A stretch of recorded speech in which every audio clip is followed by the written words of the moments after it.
अस्सलाम वालेकुम dear students, उम्मीद करती हूँ कि आप सब खैरियत से होंगे। आज के टॉपिक में आप सीखने जा रहे हैं हीट एंड थर्मल एनर्जी। इसके अंदर आप सीखेंगे हीट ऑफ एटम्स के बारे में भी।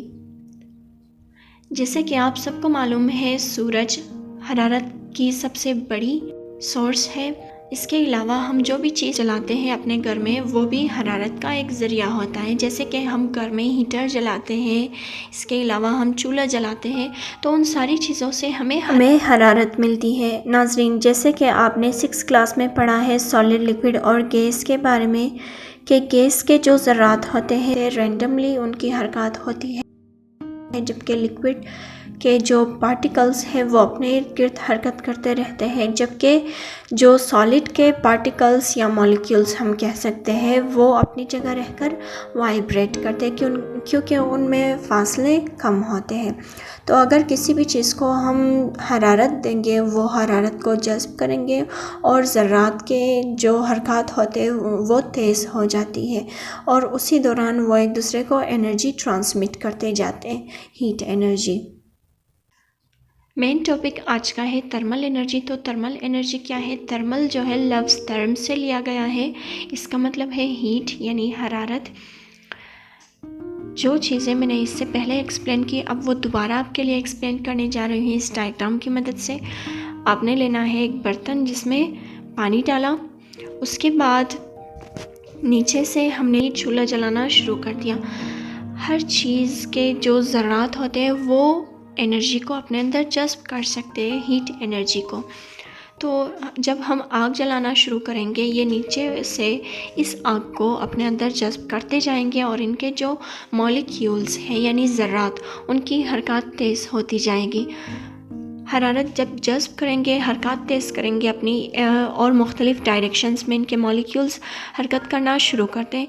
मिसाल के तौर पर एक मॉलिक्यूल जब हरकत करते दूसरे मॉलिक्यूल से टकराते, फिर दूसरा तीसरे से, और इसके टकराव के दौरान ये थोड़ी थोड़ी मकदार में एक दूसरे को एनर्जी सप्लाई करते जाते हैं, यानी एनर्जी ट्रांसमिट होती जाती है एक मॉलिक्यूल से दूसरे में, दूसरे से तीसरे में। इस तरह से पूरा जो सिस्टम होता है, या बर्तन के अंदर हम कह सकते हैं जितना पानी है वो पूरा गर्म आ जाता है। हीट ऑफ एटम्स, इसके अंदर मैं आपके लिए मज़ीद एक्सप्लेन करती हूँ। Energy all around the world हरकत की हालत में रहती है। इसके अलावा एनर्जी की ये हरकत छोटे पैमानों पर होती है, जैसे कि एटमिक लेवल पर। एनर्जी जो है ट्रांसमिट होती रहती है एक मॉलिक्यूल से दूसरे में, दूसरे से तीसरे में। इस तरह से बहुत सारे मॉलिक्यूल्स एक दूसरे को एनर्जी ट्रांसमिट करती चली जाती है, और मिलियंस की तादाद में मॉलिक्यूल्स इकट्ठे काम करते हैं, और इस तरह से हम कह सकते हैं कि पूरे प्लैनेट में एनर्जी फ़्लो कर रही है, और एक शक्ल से दूसरी शक्ल में ये तब्दील होती रहती है। अच्छा, आम एग्जांपल मैं आपको देती हूँ। मिसाल के तौर पर इंसान है जो कि खाना खा लेता है। खाना खाने से इंसान में तवानाई पैदा होती है, क्योंकि पेट के अंदर जाकर ये जो है हज़म होना शुरू होते हैं। जब खाने की तोड़ फोड़ हो रही होती है तो उस दौरान इंसान को हीट एनर्जी मिलती है। फिर उसके बाद इंसान हरकत करती है, यानी वो हीट एनर्जी क्या होती है, काइनेटिक एनर्जी में तब्दील हो जाती है। तो डेफिनेशन हम यूँ कर सकते हैं कि थर्मल एनर्जी जो है एक ऐसी एनर्जी है जो किसी भी सिस्टम के अंदर हरारत का ज़िम्मेदार होता है, और हीट जो है थर्मल एनर्जी के बहाव को हम कह सकते हैं।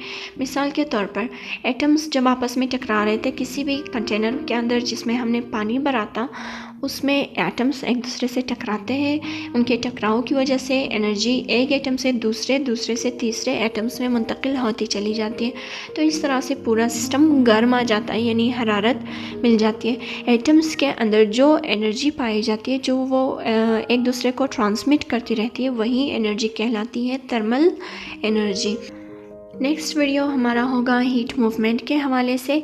अगर आपको थर्मोडायनेमिक्स सीखना है तो आप जाए 6th क्लास के चैप्टर नंबर 7 में, ब्रांचेस ऑफ फिज़िक्स में थर्मोडायनेमिक्स को हमने वहाँ एक्सप्लेन किया, तो आप वहाँ से सीख सकते हैं।